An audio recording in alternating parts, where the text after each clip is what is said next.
Hi, I'm Nate Norfolk, Ray's Wine and Spirits Director.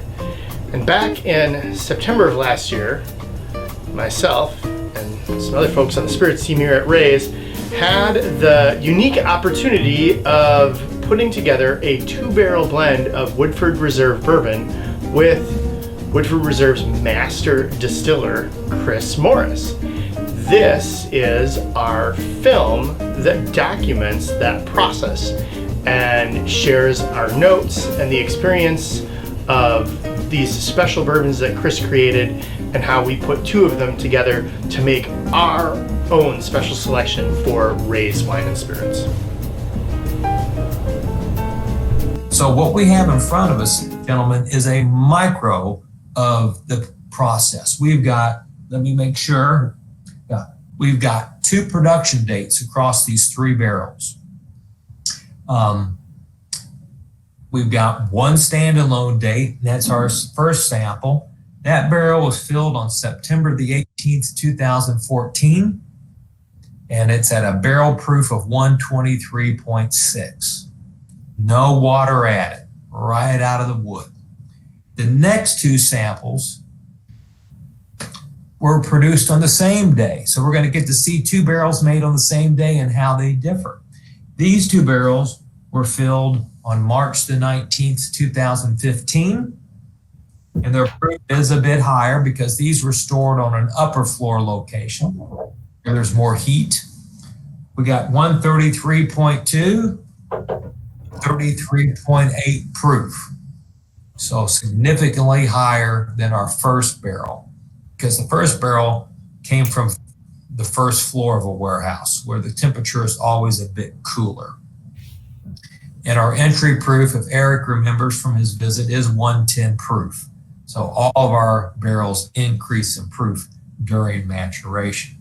So let's taste these 3 barrels together, nose and taste, to find out what our building blocks are in terms of flavor profile of our 2-barrel combinations. Because these 3 barrels we're going to combine, that's what these crafts are in front of you. We're going to combine in 2-barrel combinations to give us our unique flavor options. Batch A, Batch B, and Batch C.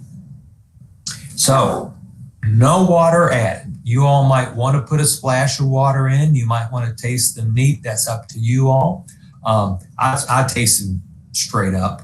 And just with that cautionary comment, they're hot because there's a lot of alcohol. Don't worry about the heat because we're going to bottle at 90.4 proof. So we're going to remove that alcohol heat from the equation.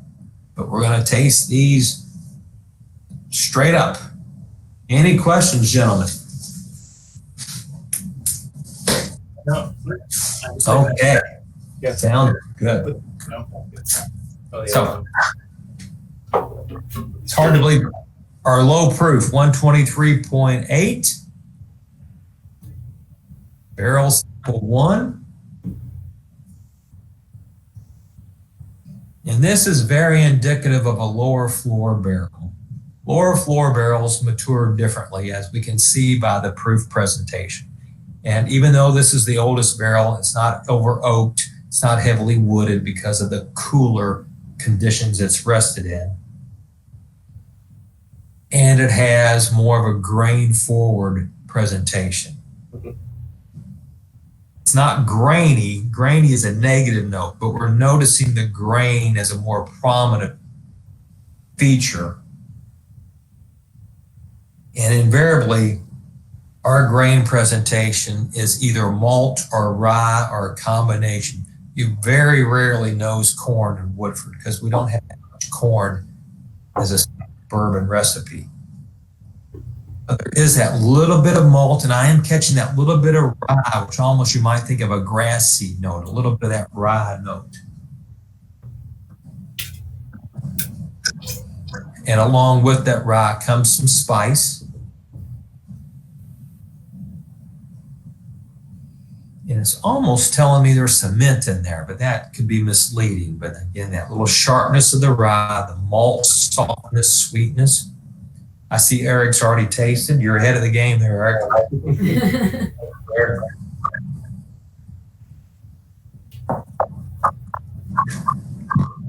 Oh, yeah.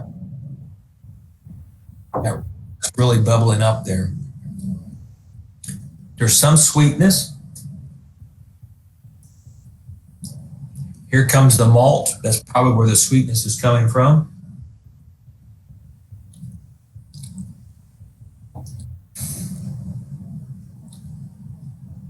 And just a slight bit of fruit, a little bit of apple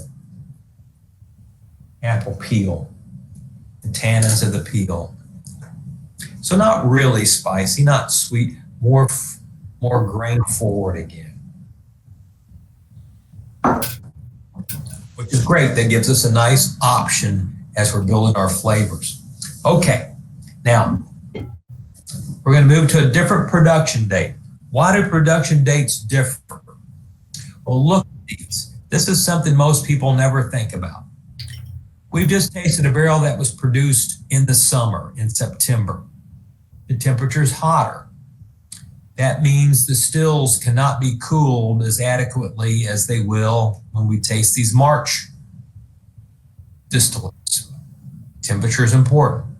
Also, fermentation runs different. We can't cool the fermenters as well as we do in the summer and early spring. So now temperature begins to affect how the yeast does its job. Our first sample also was some of the very last grain from the previous year's harvest. It's been stored since September and October. So as grain is stored, it does change. It dries out, it begins to deteriorate on a microscopic level. So the grain is actually different, even though it's the same grain we're using in December and January. So in March, the grain we're using is much more fresh. So there's many different reasons why the distillate will differ from day to day. And now in this case, the barrels are different. The barrels are coming out of the cooperage, and who knows where the wood came from. So we see this as a higher proof, sample 2. Upper floor, another reason why this barrel will be different than barrel 1. And as we know, the two, they are like on different planets.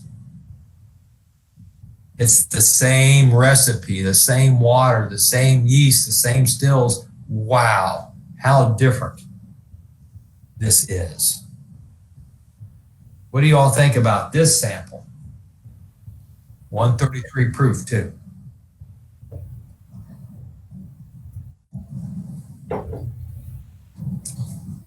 I think it has more fruit and spice on the nose. I can't pick out the grain characteristics in this because some other flavors have come to the forefront.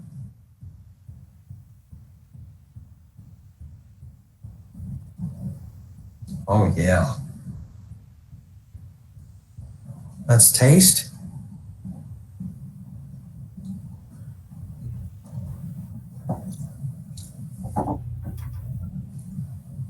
Beautiful spiced fruit. Lots of berry fruit. Blackberry, blueberry, cherry, lots of berry fruit.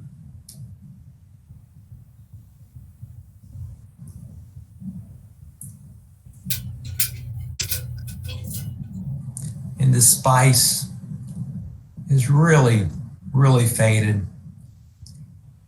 Get a little brown sugar, a little jamminess to that fruit. Very different, wonderfully different than our first barrel. And now we start to see, as we combine these barrels, how we start to create Woodford Reserve. Now, here's the fun. Same spirit went into barrel 3, that went into barrel 2. The distillate's the same, unique, but different in the same at the same time. The barrel is the denominator between the differences because it went into physically a different barrel. Proof, 6/10 of a proof point, negligible. That's not going to account for any flavor difference. And they are different. They are sure different. This doesn't have all that berry fruit, doesn't have that wonderful fruit character. And that fruit character, berry fruit specifically, can come from oak, since we season and age our wood for 9 months before the barrel is made. That will give us berry fruit characteristics. So what is this? Some softer oak character. I get much more of a nutty aroma on this than the last two. Okay. Can you identify that nut? Oh, kind of like peanuts meets kind of a caramel. Okay. To me, there's like a kind of caramel sugar sweet character to it, Right. without it being grain or fruit. So you're talking about oak notes, oak lactones, which are giving us those sweet notes, those nutty notes, almost moving towards a dried coconut character. So you're right on. This is more barrel forward, oak forward, as opposed to nutty notes that we get from the malt, like pecans and almonds and walnuts.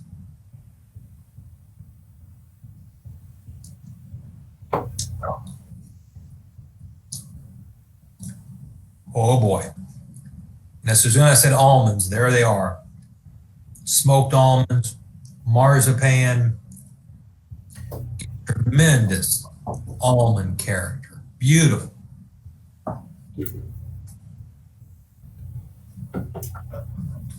Love it. Oh, goodness. That finish is marzipan, sugary almond paste. Okay. So now we've tasted our 3 barrels. I think we can agree, Jonathan and Cassie behind the camera there, that all 3 are different. They're all Woodford, but they're different. None of them taste like Woodford Reserve as we know it. And there's no defects. There's nothing wrong with these barrels. There's no sulfur, there's no rubber, there's no must, there's no mildew. Nothing is wrong with these barrels. So we've got some good building blocks for our batches. So now we're going to combine these 3 barrels in their 2 barrel configurations. And there's 3 possible combinations, and we're going to do all 3. So we're going to make in our first craft, batch A, we will combine barrels 1 and 2. Oh. And then batch B will be barrels 1 and 3. And batch C will be barrels 2 and 3. So it's quite simple. 1, 2, 1, 3, 2, 3. So you got plenty of whiskey in your samples. We're going to put an equal amount of each barrel in its respective batches. And each one will go into 2 batches. And then we're going to put an equal amount of water to reduce us to near 90 proof. So for example, in that first batch, Nat, you'll put an ounce of 1, an ounce of 2, and an ounce of water, or whatever your measurement is. It's a 1-1-1 ratio. Okay. Okay. So here's 1 of 1. Okay. Here's 1 ounce of 1. Here's 1 ounce of 2. Perfect. Okay. And then I guess, Chris, when you're doing this in your Chris universe, there amongst all those fine barrels that you guys do and in the lab, what do you usually reduce things to from a what ABV are you usually tasting at when you? Yes. Now, use 1 cup for water, so don't pre-dilute Oh, anything. look at you, man! Wow. Okay. All right. Okay. we're good. We're in good shape. Just All right. Okay. Yeah, I'm gonna make the blends as we. okay. Okay. So it's sort of counterintuitive from a consumer standpoint, but when we are putting together, we're looking for negative notes because we have a regimen and experience, obviously, that we're putting together barrels that will work out. But we're looking for those hidden negatives that may or may not present themselves. And those are really going to be apparent with a lot of water. So and this is standard across the industry. If we were in Scotland or Ireland, we're going to look at samples at 40 proof. So lots of water added, and that will unveil any defects. So are you suggesting then that I do then also once, just for the folks out there that might actually watch this, which, wow, kudos to you.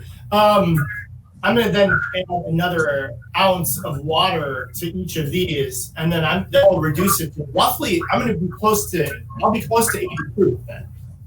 Well, I would suggest we don't do that because for today's experience, let's reduce with that 1/3 water ratio to consumer proof, to what we're actually going to be tasting. So I put, now each carafe has 2 ounces in it. So how much now, a combined 1 ounce of each, then how much me to now add 1 ounce of water? Correct. Okay, yeah.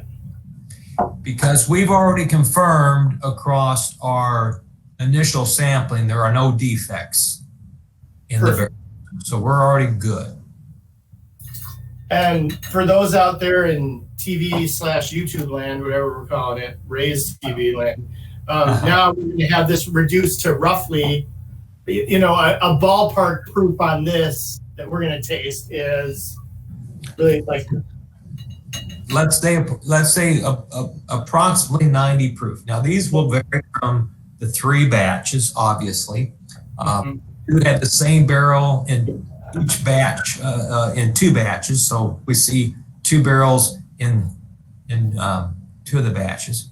But we know from our sensory exploration and analysis that a 6 proof point difference at a minimum is not noticeable in terms of flavor impact. So these samples is 92 and the next one is 96. That has no impact on the flavor. So we're close enough for directional determination. Wow, loving the objective info here. Cool, very cool.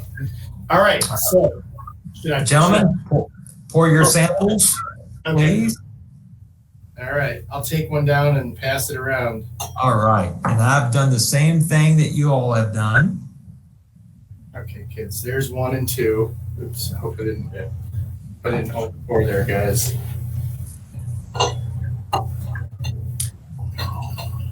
Now this is where 1 and 3. the fun begins. And we're going to see and experience the impact of sensory threshold. So when we talk about these flavors that we have used our vernacular for, such as blackberry or vanilla, those are common terms for chemical compounds that have been identified by sensory science. And they have chemical names and they have chemicals formulas. Now, everything we've been talking about have been created naturally. This Woodford Reserve is a Kentucky straight bourbon whiskey. It's 100% natural. The result of grain interaction with water, yeast, distillation, and maturation in oak. So there's no flavors added. No flavors added. These are natural. So each one of these flavor compounds has a sensory threshold. In other words, it must be present in parts per million, in some cases parts per billion, for the human sense to be able to detect it. And that is the finest nose and palate in the world. There is a minimum sensory threshold. And some of these compounds have very low thresholds, like eugenol, which is clove, 4 parts per million. Hey, there it is. 5 parts, it screams at you. If it's in 3 parts, you can't find it. So That's how you measure parts these threshold. And some have very high threshold. You need 10,000 parts per million, whatever it happens to be. So we noted the prominent flavor and aromas across these 3 barrels. But now we put the 2 barrels together. And in doing that, one barrel may have had a high level of a certain flavor compound, and we said, oh, that's the blackberry note. And the next barrel didn't. And by combining the 2 barrels, we might drop the blackberry note below threshold, and it disappears. And you're like, what happened? It's still there, but we just can't detect it. Or the reverse might be true. Neither had a blackberry note that was threshold. One was almost, and when we combine them, now we go over threshold, and all of a sudden there's a blackberry note we didn't detect. Wow, where'd that come from? And something shows up we didn't expect. So the barrel combinations are unpredictable in what we will eventually get. So this is where the fun begins. What have these 2 barrel combinations delivered? Have flavors receded? Have they been moved forward? Have they shown up we didn't even know? We're going to find out. So our first 2 batches, A and B, have the 1 barrel as a common flavor contributor. The 1 barrel was our grain forward barrel that had the rye notes and the malt notes and that little touch of apple. So so A and B have that as a potential. And let's focus on batch A, because we add the 2 barrel to that 1 barrel. And that was that beautiful berry rich barrel. So potentially we've got rye spice, malt sweetness, and berry notes. Well, let's find out what happened here, guys. At approximately 90 proof. So this is what we're going to bottle at. So this is going to be very indicative of what your personal selection, if you choose this batch, will be. Okay, 1 and 2. Very soft on the nose.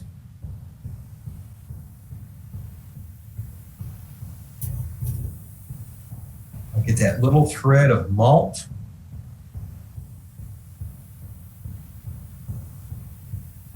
And you know what? That fruit is under there. I find it floating just underneath the malt.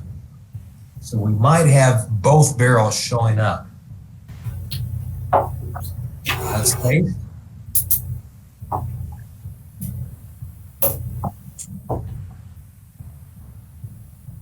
lot of malt character, caramel.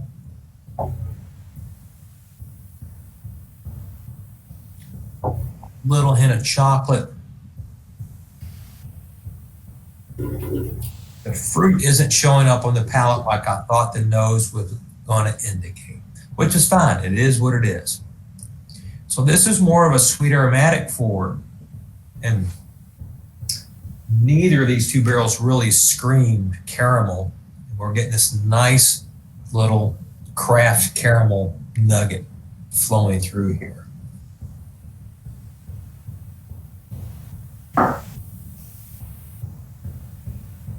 The very soft presentation of some malt and caramel and sweetness. Very nice. Okay. Now, our next batch, B, is the same 1 barrel, but now we've added the 3 barrel. And that's the one that Nat was talking about. And you guys, it was really nutty, and it really became hugely almond focused, but still very sweet. Caramel, marzipan, which again is almond sugar paste. And the nutty note is right there. It is still quite nutty on the top note here.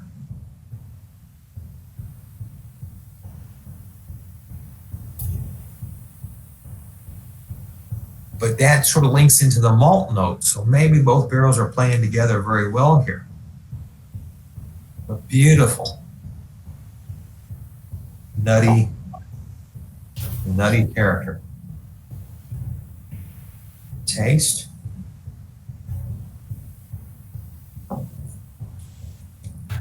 Wow. A bigger combination than the 1-2.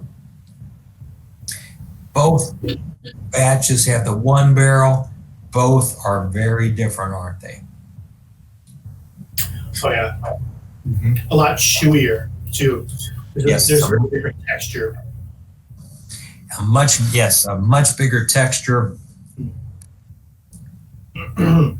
Lots of rich caramel. Wonderful.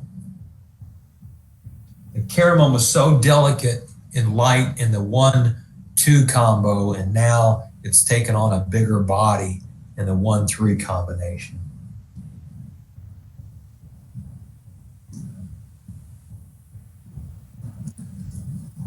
And we'll come back and taste them again. There's more to each, but we're looking at the big picture right now. Okay, now our next batch, C, is the only batch that does not have the 1 barrel as a flavor contributor. This is the 2-3 batch. The 2 barrel the same day, March 19, 2015. And now we've got the big fruity 2 barrel and the big nutty 3 barrel coming together.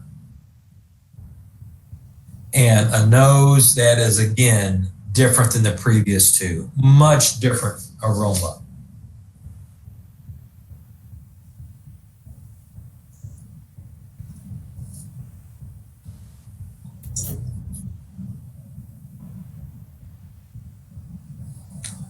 Maybe even a little more spice character.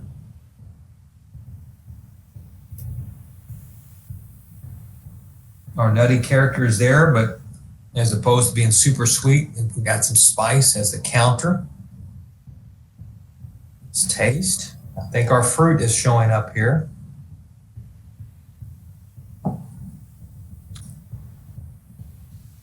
Oh, the spice is there. Lots of fruit. Here comes that berry, big time.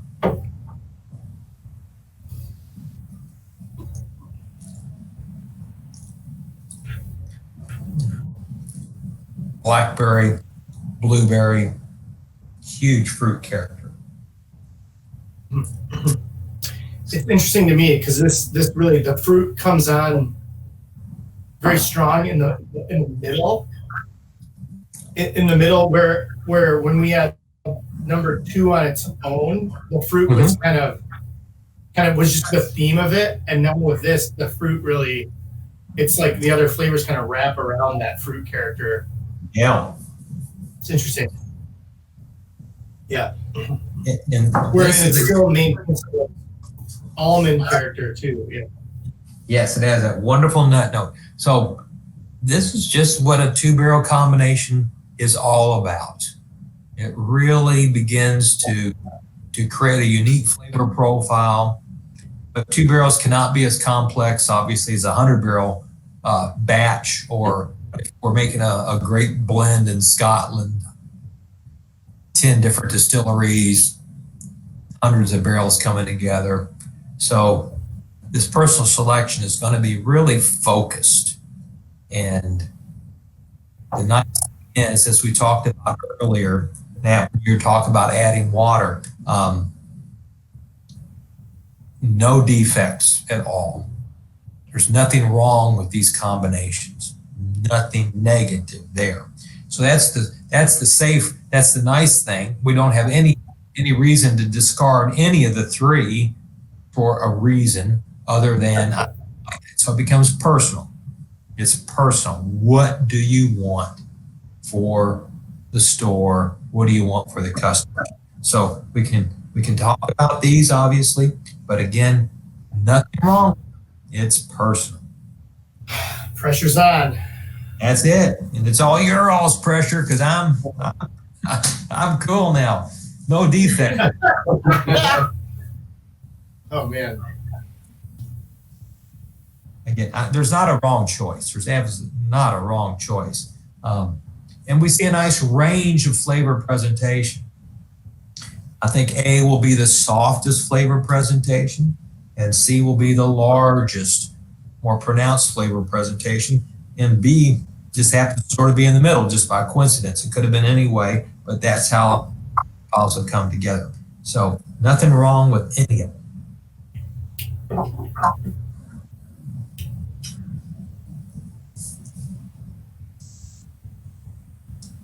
Oh man, now you got this out here and the world can see it if they want. I don't know, man. What do you, Eric?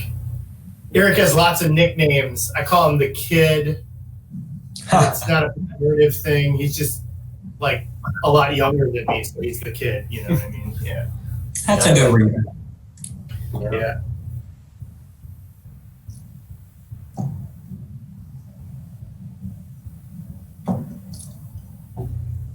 Wow, and you know, first impressions are first impressions. So as you go back and revisit, you're like, oh, there's a little bit more here than I had previously thought.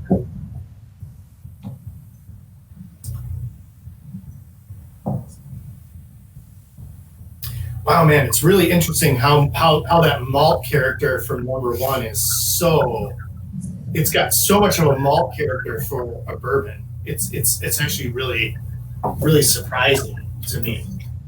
Well, that is one of I just did a wonderful interview today with author, journalist Clay Risen, writing a new book.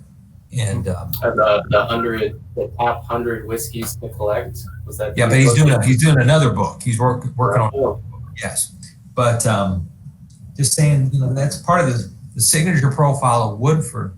If you really, you know, if you just don't pour a glass and just enjoy it, but if you think about it, Woodford, because of our pot stills and our 10% malt content for the bourbon, this is the maltiest or nuttiest of all bourbons. It really is. Now, I can't speak for all the micro distilleries across the country, but in terms of the classic bourbons, this is very malty on a comparative scale. We're not as malty as a wonderful single malt Scotch. Obviously, that's a different story. But we do have that malt note quite prominent. Wow, I'm really in the one. I'm in the middle one too. Yeah, the 1 and 3 together. Yeah, I feel like 1 and 2 is just a little too soft. Yeah, me too. And 2 and 3 is really chewy, but it's not as soft. It's not as complex. Right. Yeah. And I find 2 and 3, the finish kind of goes quick, like it falls off. But I think 1 and 3 is really. Mm-hmm. So it sounds like batch B is where you're headed. Yeah. So Chris, how do you, when you go about this and pick the samples, are you kind of approaching it like you want to have a variety of different levels from the rick house represented and a variety of different production dates? Is that just? Yes, and that's a good observation. And then that's as far as it goes. So we now have 100 barrels that have been selected for a standard batch. Mm-hmm. And we know we're going to do your personal selection. Yeah. And we will go to those 100 barrels and say, okay, pick 3. Eeny, miny, mo. Okay, well, they're all from the same date. No, we need to get a different. So you do have that large concept of at least 2 production dates. Sometimes there might be 3 production dates across the 3 barrels, but you have to have at least 2 production dates. And then I want to see a low proof and a high proof. That tells us we floor variation. So otherwise, it's just a random selection of just go out and get them. And then once those 3 barrels are chosen, we take the samples, they're pulled to the side and held until we make our selection. And the barrel that is not chosen today will go into the next big batch, what it's all about. And then your 2 barrels will be batched together and off we go. And so instead of 100 barrels, we got 98 barrels. probably not going to impact the flavor profile. But if it does, we'll bring in 2 more barrels that were similar to make the batch. So this is entirely at random. We're not going to go, oh, let's get all spicy barrels today, or let's all. That's not the case. It's really random with those broad parameters of production date variation and proof variation. You got to have some rules, but you also have to have some flexibility as well. Wow, amazing! This was really, really special. Thank you so much. So much of that time with us. This is really a treat. You know, I always, and one other thing I want to, if somebody does sit through and watch this whole thing, I think do you want to can you speak a little bit to like how you folks differentiate yourself, especially from having your own cooperage, and how you feel like that maybe lends itself to kind of some of the overall flavor profile and what you're doing? Yes. Well, thank you. And this is not a criticism of anyone. It's an observation or a statement of fact that I think some of the things that really separate us in this world today is we have a unique yeast strain that is a cereal subculture yeast strain. In other words, our yeast is alive every day, 365 days, and it's propagated. That's becoming very rare in the industry, where we're seeing more dry or bag yeast or generic yeast. Because yeasting is an extremely difficult proposition, but we still have a unique live yeast strain that we grow on site. Very proud of that, and will not stop doing that. We also have that very long fermentation, longest in the industry, of up to 7-day fermentations, when your typical bourbon is a 3-day fermentation. And that's a process I was involved with back in 1978, 1979 at the Brown-Forman Distillery. And that creates some of these fruit characteristics that we tasted in these samples. So long fermentation, longest in the industry. Then, of course, we've been tasting the influence of pot stills. We brought pot stills back to Kentucky. We brought triple distillation to America in the 1990s. We're the first American whiskey in history to triple distill its spirit. And that certainly gives us another range of complex flavor. As you mentioned, we have our own cooperage. We're the only distilling company, major distilling company in the world. Until recently, another major company's just bought a cooperage. But we've been making whiskey barrels in the United States longer than anyone, period. 75 years now, making our own barrels. And we have a special barrel for Woodford Reserve. We have a special barrel for Woodford Reserve Double Oak. Special barrels. When you own your cooperage, you get to do that. And then all of our warehouses are heat cycled. Not a process we invented, but we heat our warehouses in the winter. And I was just on a wonderful seminar a few weeks ago with the Scotch Whisky Research Institute in Edinburgh. And the Scots know it, we know it. When your warehouse drops below 53 degrees Fahrenheit, maturation stops. And guess what? We've been getting down in the 40s now. We're abnormally cool over this time of year, but we're getting in the 40s. And our temperatures are dropping. And when our temperature hits 60 degrees in warehouse, obviously above 53 degrees, we start to heat the buildings. We don't want maturation to stop. Most everybody else lets it go down because they can't heat their buildings. Their buildings are made out of wood with corrugated iron siding. All of the Woodford Reserve warehouses are made out of masonry, brick, stone, insulated concrete slab, depends on what era the warehouse was built in. They're heated to keep maturation going. So we do things different, and that's by design, and I think it's paid off very well for us. Very cool. Yeah, excuse me. Thank you. Beautiful. This was really a treat. You guys want to add anything else to this? Yeah. Thank you. Yeah, thanks so much for This this is awesome. really Cool. Well, it's been a treat. It's been a treat, guys, and we're getting used to doing this virtual stuff, which is good.